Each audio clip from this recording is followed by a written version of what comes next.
pagbati ng pag-ibig at kapayapaan sa lahat ng mga kapatid. Lalong-lalo na po kay Sis Medi na nagdiriwang ng kanyang sabat. Yan. Sana po ang aming pong pag-awit na ihaharana sa inyo ay magbigay ligaya po at kapayapaan sa inyong puso at pagiging masigla sa paglilingkod sa Diyos. Sige po, narito po ang ating mga kapatid para haranahin po kayo.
Salamat sa Diyos.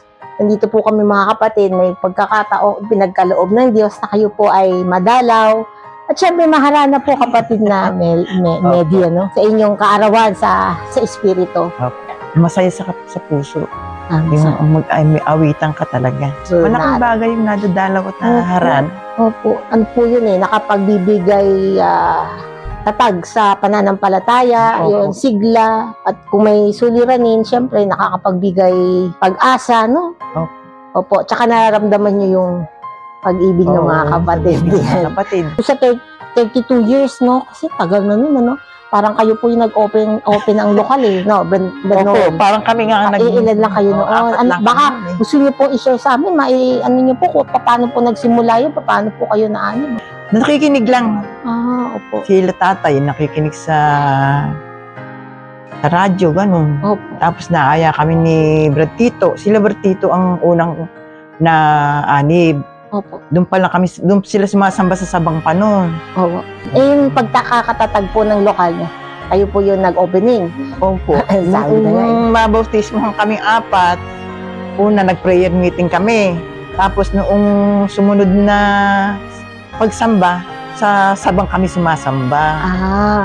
Kalumpit River yata kami nabautismo. Kalumpit?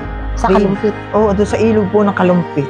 Para kay Kuya Daniel, talaga pong maganda yung mga aral niya ngayon. Tsaka talagang ini-explain niyang mabuti yung mga aral na tinuro ni Brad Eli. Yung pag-ibig at tsaka yung pagsasama-sama ng mga kapatid. Napakaganda. Talagang yung pag-ibig sa kapatiran, napakaganda talaga.